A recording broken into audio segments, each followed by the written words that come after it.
Live in conversation with Ramdev Agarwal. Ask me what you want to know from me. Only on BloombergQuint.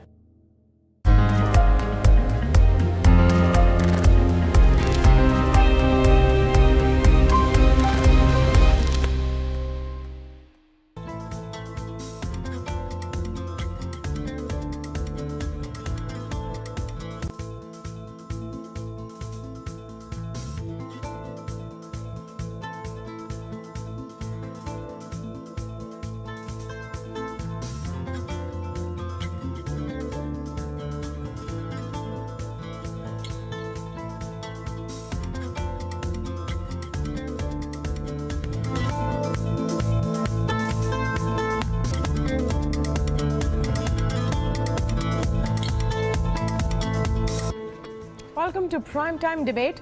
India is a country known for its diversity, not just culturally, but also on religious diversity. And it may come as no surprise that in a multicultural society like ours, there are bound to be overlaps of the law that govern these cultures. But that could all change. A group of citizens have come up with a draft proposal of a progressive uniform civil code. Remember, the Law Commission is looking at formulating a civil code and has asked the common public for their views. Now, in that light, this group of citizens have come about with their version of what a uniform civil code could look like. It was in fact forwarded to Justice Chauhan by Soli Sorabji.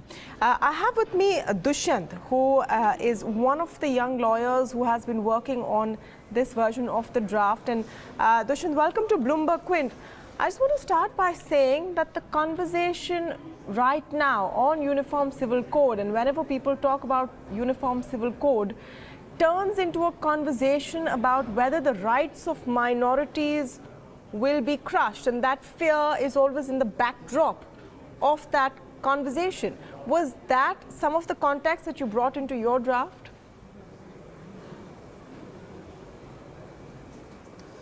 So Tamanna, I think that the reason that comes up is that currently the discourse is framed in a way which demonizes a certain section of the society, and it says that their practices and their laws, only their laws are problematic, and they need to be brought up to the laws of all other religions, which are absolutely fine. All this is of course incorrect. This is why it is because the debate is framed like this that a concern arises that perhaps there could be more than just laws behind why certain forces and powers are talking about UCC. As far as our draft is concerned, in our draft we believe that the idea of uniformity is pointless if the inequities and the unfairness present in one religion is applied across all others. That is one. And so focus has to shift not only from uniform to also being progressive. And secondly, we believe that if we are going to start talking about uniformity, then this uniformity has to go across religion and has to be applied across genders also, including transgender, has to be applied across sexual orientation. Sure. You in fact go into some detail on that, and I've gone through the entire draft, and I'm going to come into some of the detail. But before I do that, just a broad question, because the UCC debate is so much beyond just a uniform civil code. And you mentioned in this that once this act comes into force, the Hindu Marriage Act, the Hindu Succession Act, the Muslim Personal Law Application Act, the Dissolution of Marriages Act, the Indian Christian Marriage Act, and the Parsi Marriage and Divorce Act will be repealed. Some may argue, Dushyant, that why shouldn't Hindus, Muslims, Christians and Parsis get married, divorced and have adoption laws as per their faith in a multicultural nation like India?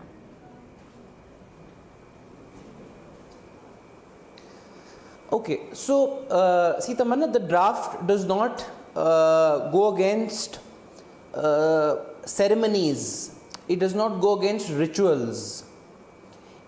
In order to bring some order, reasonableness, and to remove all iniquities, we believe that just because of an accident of birth, no person should be subject to unfair laws.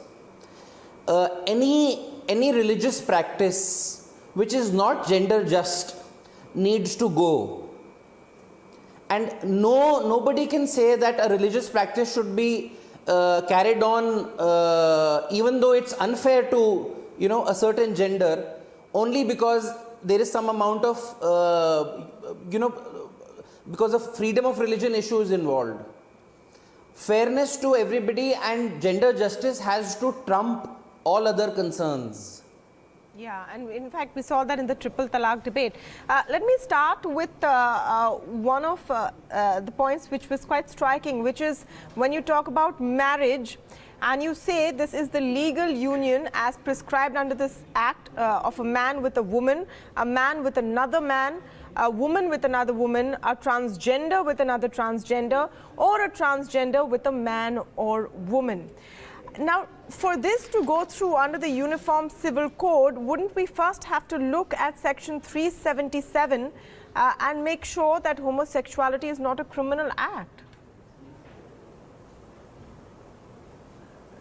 Absolutely. So, the curative petition pertaining to 377 is before the Supreme Court.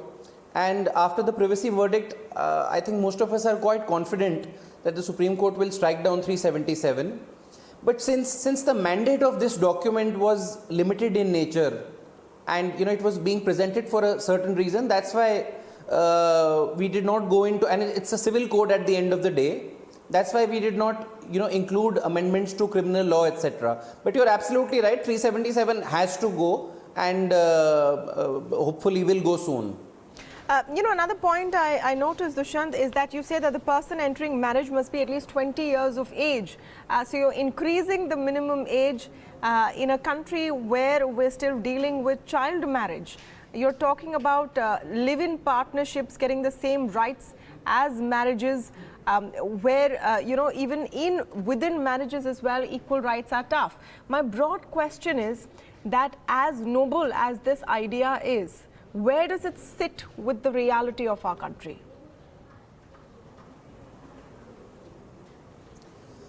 So, Tamanna, see, one of the many functions of law is to signal what is wrong and what is right.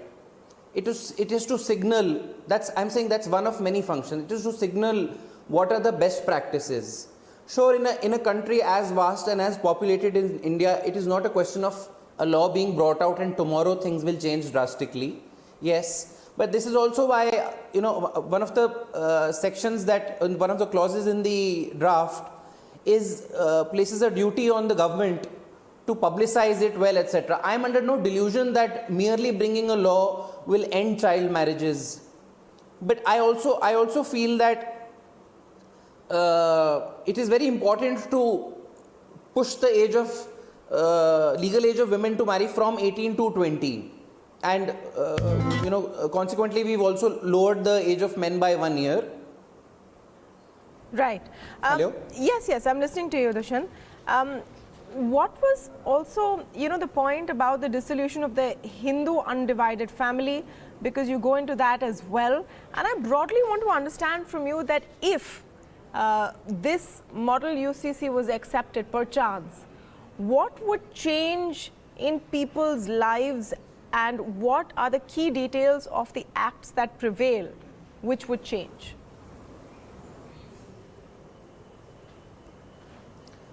Okay, first of all, talking about the HUF, the HUS of course operates as a instrument which grants some concessions in terms of tax, and HUF is called Hindu United Family, and anybody who wants to implement the Uniform Civil Code should surely be against any kind of tax entitlement flowing from a person belonging to a particular religion. With that, that aside, you said what are the ways in which the society would change or the lives of people would change.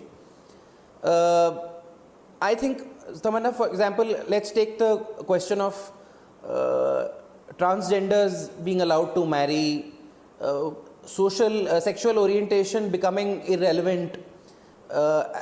whereas as far as two people wanting to live together and raising a family together are concerned.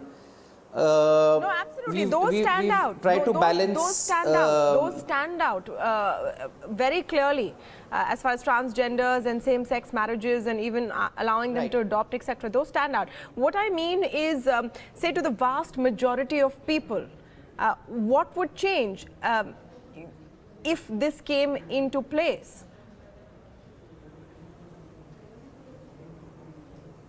Well, you know, this may sound lofty, Tamanna, but I think the first thing that would change is that we would be living in a more fair society where everybody would be treated as an equal, and that is something nations across the world struggle for centuries for. So, I mean, like I said, I mean, when you speak of it, it sounds like a very lofty ideal, you know, living in a society where religion does not determine or sexual orientation, etc., does not determine so many intimate parts of your life. But I think it's a very important goal or a end goal to want to live in a society which is equal to everyone. That's one. The second thing that will change is hopefully once and for all, perhaps, you know, there are certain forces in our country which want to exploit religious differences, and this gives them one more opportunity. Perhaps we will take one more plank away from them to create divisions between us. Well, good luck to that, Dushyant, and thank you so much for speaking on BloombergQuint. Dushyant, talking about a unified civil code that they have come about, and of course this has been submitted to Justice Chauhan. The conversation on uniform civil code has honestly only begun.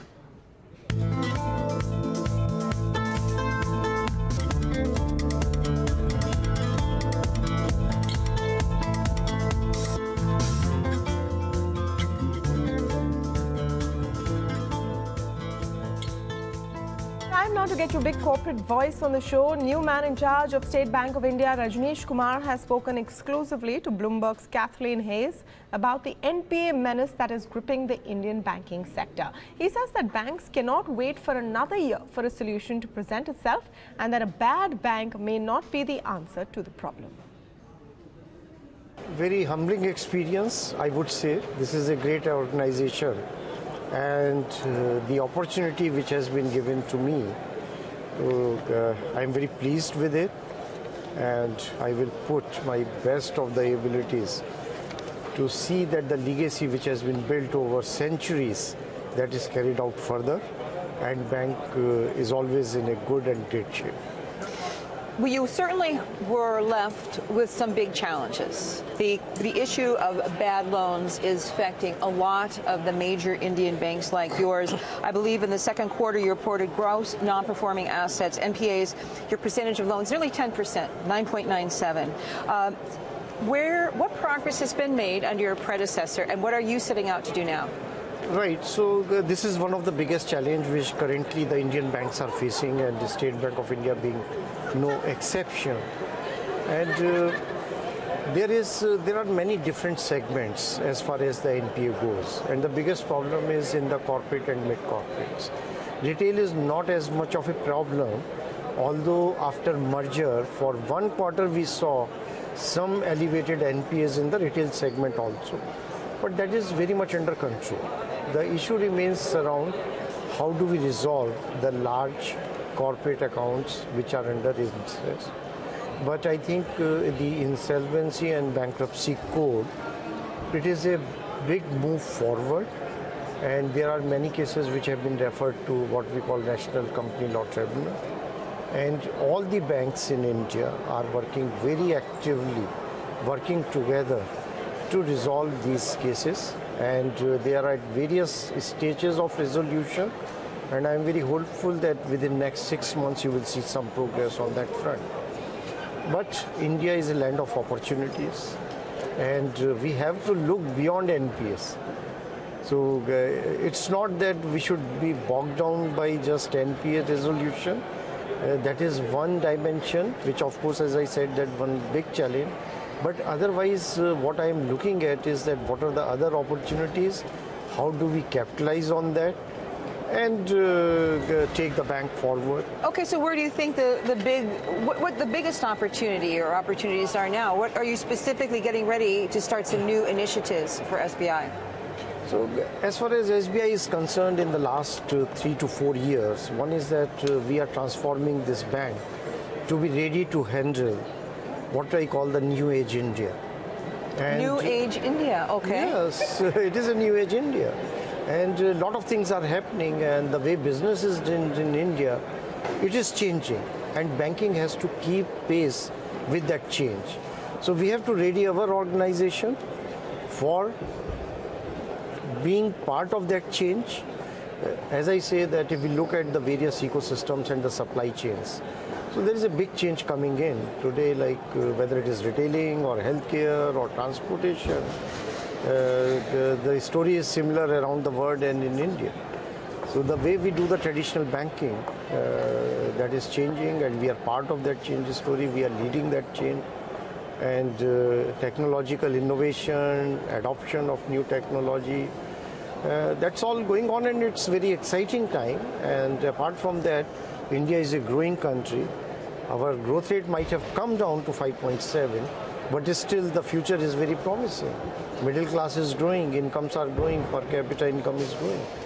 So the opportunities in infrastructure, opportunities in affordable housing, consumer financing, there are many, many opportunities. And how do you give a new experience to the customers? How do you cut your costs? How do you become more productive? So there are a couple of issues, couple of agenda on the table. Well, let's come back to this issue of the bad debt and how that's going to be dealt with, because your own economics division at SBI said in a recent report that the country is in a prolonged slowdown. Pain would be worse than earlier expected. Against that backdrop, how do you push forward this agenda specifically of cutting the debt and boosting loan growth? Because you're fighting two things. First of all, how do you get rid of the bad debt? How do you deal with these corporations, restructure, whatever, right? And then, if the economy is slowing, so it's really two parts. That part, and the other part, how do you build up your loan portfolio? Even with lots of opportunities, you know, if the economy is slowing down, that makes it tough.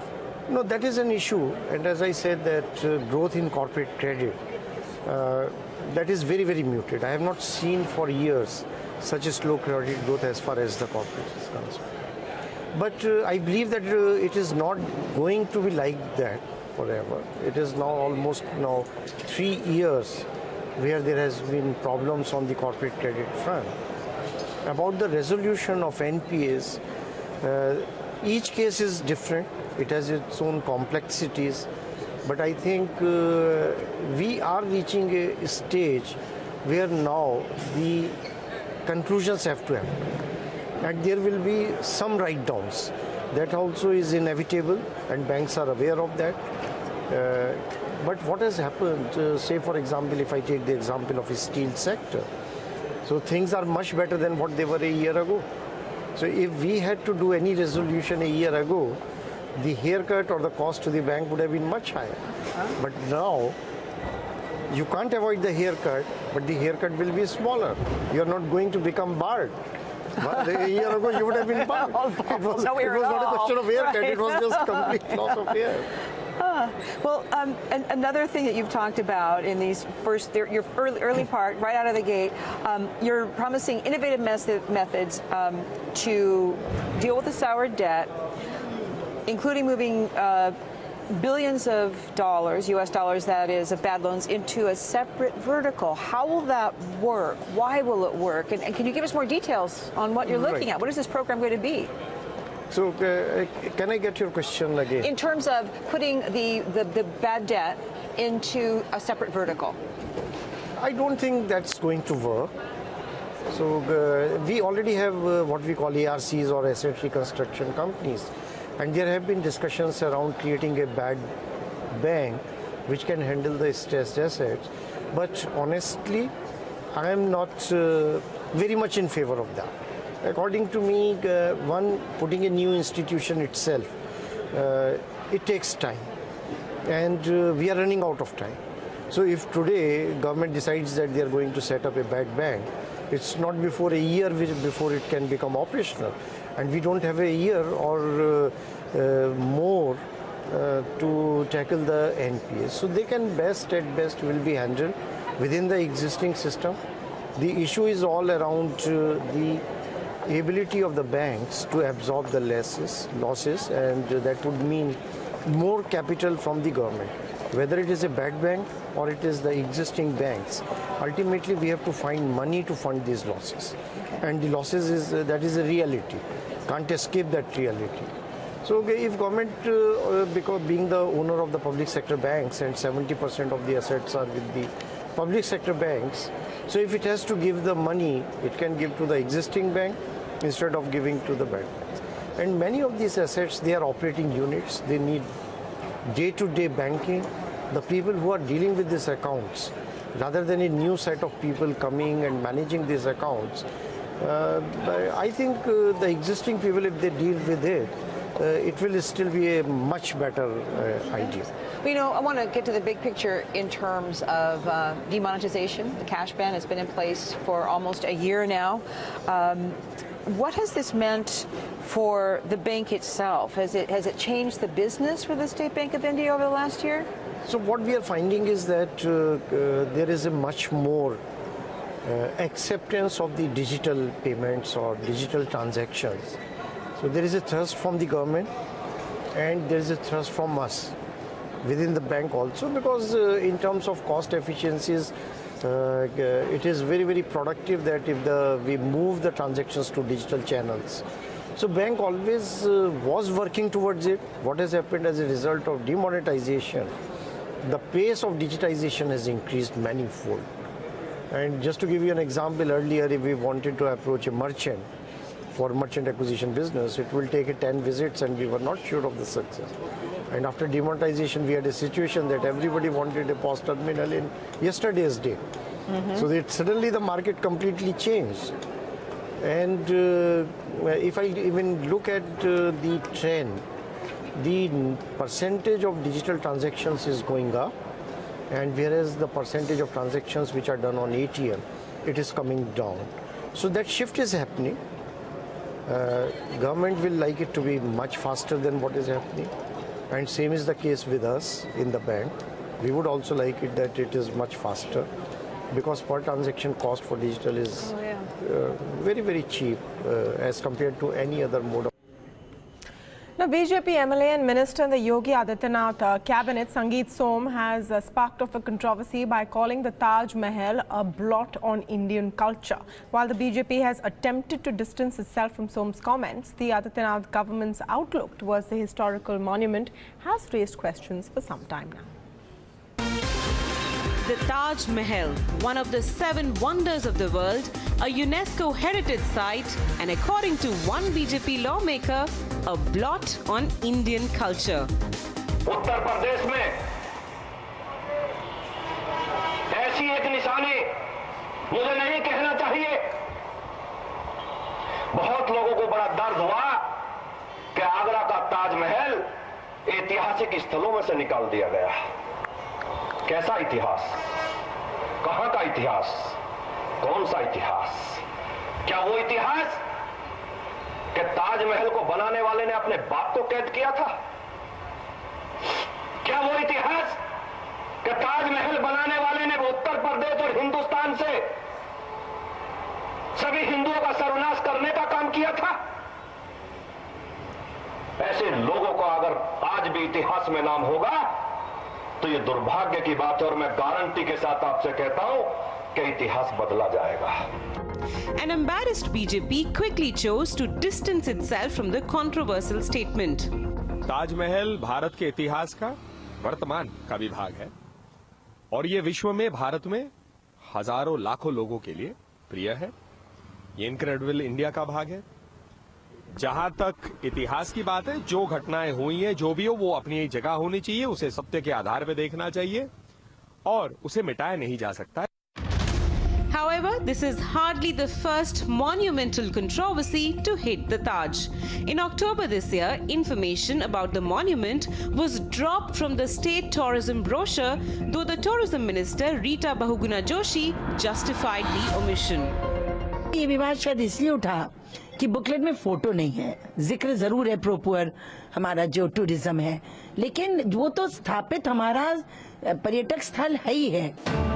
Forced controversies aside, the Taj continues to be one of the most visited monuments in the country, receiving over 7 to 8 million visitors annually, and ticket sales generating as much as 3,000 lakh rupees in 2015-16.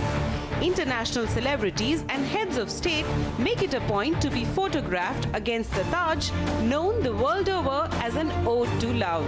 It's very likely that the only thing these visitors see when watching this wonder is Wah Taj. Bureau Report, BloombergQuint. With that, it's a wrap on this edition of Primetime Debate, but do stay tuned to BloombergQuint.com for the latest of any of the stories you've seen on the show this evening, all the latest breaking news, and of course, all the analysis on business news.